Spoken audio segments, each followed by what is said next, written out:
Our first scripture lesson comes from the book of Galatians, chapter 4, verses 4 to 7. Listen now to God speaking to you today. But when the fullness of time had come, God sent his Son, born of a woman, born under the law, in order to redeem those who were under the law, so that we might receive adoption as children. And because you are children, God has sent the Spirit of his Son into our hearts, crying, Abba, Father. So you are no longer a slave, but a child. And if a child, then also an heir through God. Our sermon lesson this morning comes from Luke's Gospel, chapter 2, beginning at verse 41. Listen again for God speaking to you. Now, every year, Jesus' parents went to Jerusalem for the festival of the Passover.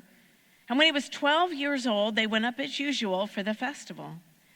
When the festival was ended and they started to return, the boy Jesus stayed behind in Jerusalem, but his parents did not know it. Assuming that he was in the group of travelers, they went a day's journey. Then they started to look for him among their relatives and friends. When they did not find him, they returned to Jerusalem to search for him. After 3 days, they found him in the temple, sitting among the teachers, listening to them and asking them questions. All who heard him were amazed at his understanding and his answers. When his parents saw him, they were astonished. And his mother said to him, "Child, why have you treated us like this? Look, your father and I have been searching for you in great anxiety." He said to them, "Why were you searching for me? Did you not know that I must be in my Father's house?" But they did not understand what he said to them. Then he went down with them and came to Nazareth and was obedient to them. His mother treasured all these things in her heart, and Jesus increased in wisdom and in years, and in divine and human favor. This is the word of the Lord. Before I start, I want to thank everyone that texted me nice sermon Wednesday night. When our older daughter was in the honors college at Ole Miss, they had a special project for freshmen called Freshman Ventures. They sent students all over the world with a question. They all took the same question and asked it in a multitude of contexts. Some students went to New Orleans, now 7 years after Hurricane Katrina. Others went to foreign governments or artist communes. Taylor's group went to the Chicago Cubs organization. And this was the question that year. What do you keep and what do you throw away? It's a very interesting question to me. How does someone who has lost almost everything they own in a flood keep anything? How do teams decide which players to keep and which to trade? Is it all just statistics? Or do scouts have a gut feeling that is still relied upon? Do our choices differ with age or gender or culture? What truly is important to hang on to and what just drags us down? This week between Christmas and New Year's Day is a good time to decide what we are taking with us into next year and what we no longer wish to carry. I'll tell you what we don't throw away: the preschooler you just adopted. 2 weeks after we got home from Kazakhstan with our younger daughter, Aliyah, we took her to church. Even though she didn't speak English, she loved to be around other kids, and at 3.5 years old, she loved to play and was happiest in a group. She went right on in the nursery and started playing. The nursery workers knew where to find us if there was a problem. After the service, we went to pick her up from the nursery, and she was nowhere to be found. The workers looked all over the nursery, no Aaliyah. In the bathroom, no Aaliyah. We and dozens of other church members then poured out all over the church and finally spilled into this downtown city block in San Angelo around the church to find this little person who could not identify herself or where she belonged in English. After all we had been through to get her, now we had lost her. I ran to my office to pick up the phone and call the police, and there she was, sitting on the floor right outside my door. She knew exactly where to go. She wasn't lost. She didn't panic. I panicked. That might be an understatement, too. I panicked because I couldn't find her. As I read this passage of Mary and Joseph searching frantically for Jesus, I've always laughed that it's included in Luke's gospel. Scholars think Mary, Jesus' mother, was the source of Luke's information about the birth and childhood of Jesus. Mary tells how she and Joseph lost Jesus, the Messiah, on a trip to Jerusalem. After all they had been through, the angel visits, the birth, the shepherds, the star, the wise men, the dedication in the temple, the escape to Egypt, they lost him. How could they? Had they forgotten how special this child was? Well, Joseph, Mary, and Jesus were just an ordinary family in many respects. They followed Jewish customs and laws as everyone else did, and as everyone else in their place and time, they went to Jerusalem for the Passover. At 12 years old, according to Jewish custom in the first century, Jesus is growing up, but he's not yet an adult. He's just starting to make that transition into adult responsibility. It's likely that when Jesus' family made the trip to Jerusalem, the whole group from Nazareth traveled together and shared responsibilities for food and camping along the way. As they journeyed, it was customary for the younger children to travel with the women and the older boys to travel with the men. Jesus was right at that transition age, and what probably happened was that Joseph thought Jesus was with Mary, and Mary thought Jesus was with Joseph. It's only when they reached the campsite that first night they realized he wasn't there. I can almost hear their conversation. "I thought you had him." "Well, he's not with me. You were supposed to keep up with him." "Well, he was with you last." "Well, you're his mother." And so on. So they frantically search for their son for 3 days, all the way back to Jerusalem.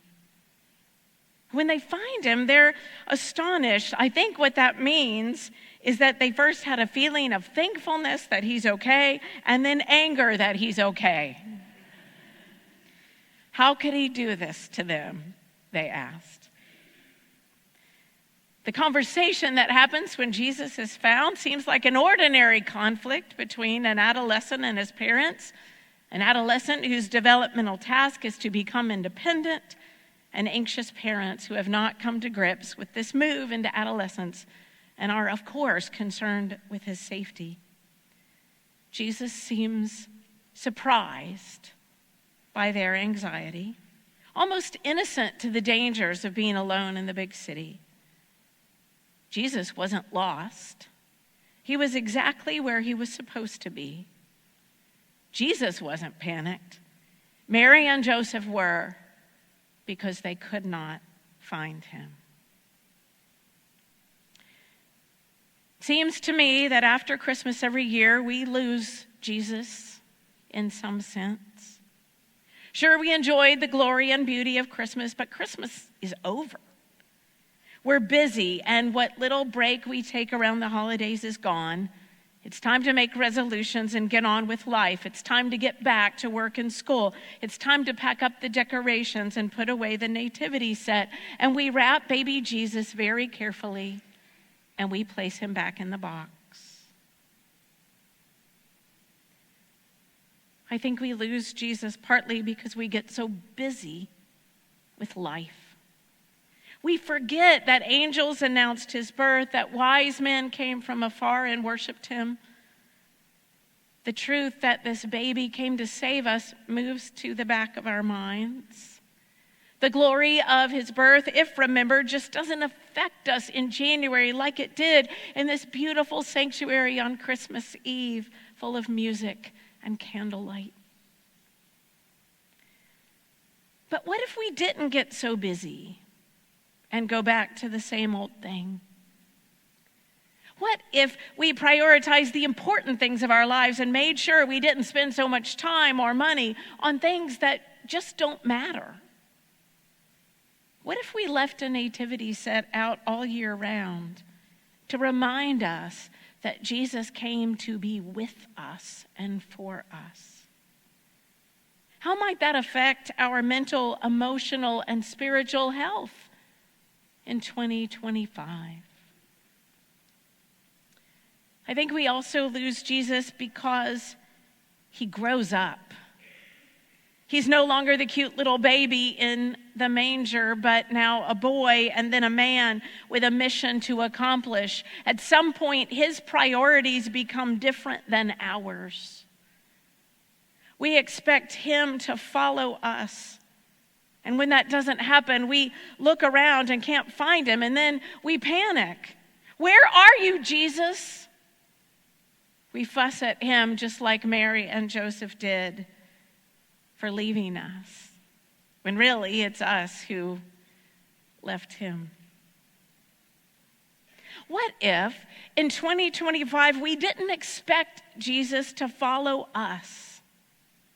What if we instead commit to follow him? What if we worship, study, pray, and serve those ways that we experience Jesus? What if those things rise above entertainment and sports and work or school and just laziness? What might happen to our level of panic? Would our anxiety go down? Would the peace in our hearts and minds increase? Or would we just be able to hold everything and everyone more loosely, more comfortably, more joyfully? I think we lose Jesus sometimes because we look for him in the wrong places. Mary and Joseph looked among relatives and friends. They looked all over Jerusalem, but where did they find him? In the temple, his father's house. We sometimes look for Jesus among relatives and friends, in emotional experiences, social and political reform, or self-help theologies. But where Joseph and Mary find him is where we find him too, in the presence of his Father, in the place of true worship and devoted study, loving fellowship, and selfless service. We find him wherever the will and purpose of God is being done. Finding Jesus will take us off our normal path and planned schedule.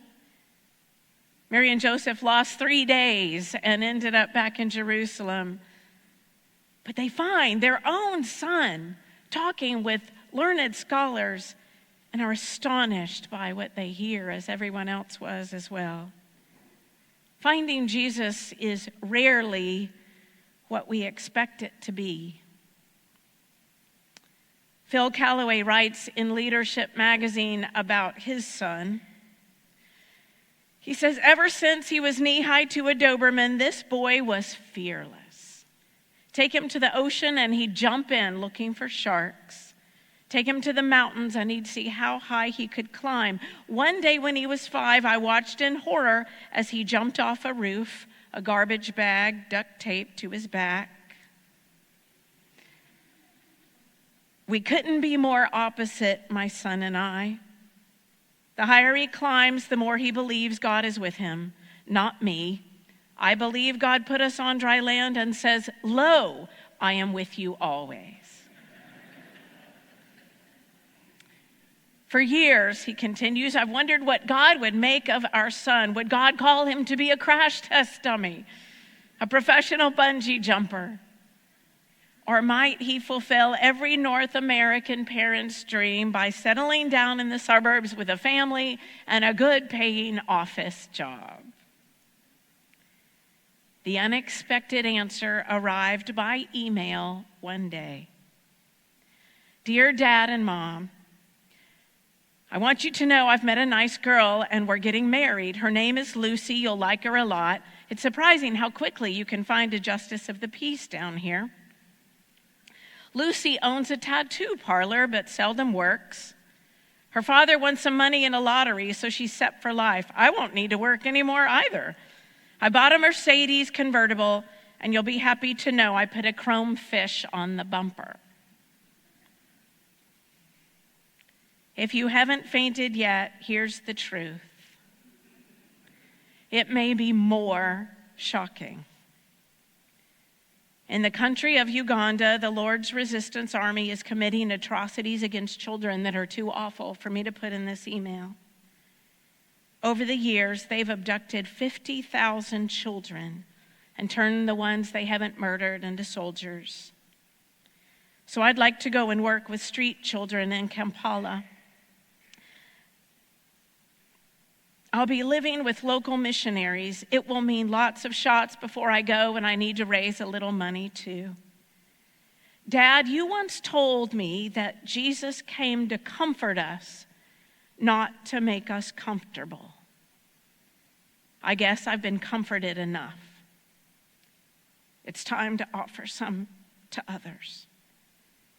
Your son, Steve. Where do you think we went wrong? I asked his mother. Maybe we blew it, taking him to other countries and showing him what the real world was like. It's what we've prayed for all these years, she said with a grin, that he would live life following Jesus. Phil's son did not throw away or pack up or forget about that baby born in Bethlehem. He kept him, and it made a profound difference in his life. It changed his path and amazed him. It brought him to the center of the will of God for him. Keeping Jesus at the forefront of our minds and lives will do the same for us, both as individuals and as a church. It may take us where we never expected to go and bring us to the center of the will of God. So my New Year's resolution is to keep Jesus. I won't lose him because I will keep my eyes on him constantly. My challenge to you is to do the same. Don't pack up Jesus with all the Christmas decorations. Don't throw him away after Christmas. Keep him and keep a close eye on him. Make sure he's with you in 2025, or better yet, make sure that you are with him. And if you get down the road a piece and find Jesus missing from your life, don't panic and search frantically. Just whisper his name. Jesus. You'll find he's right there. We may lose him, but he will not lose us. Amen.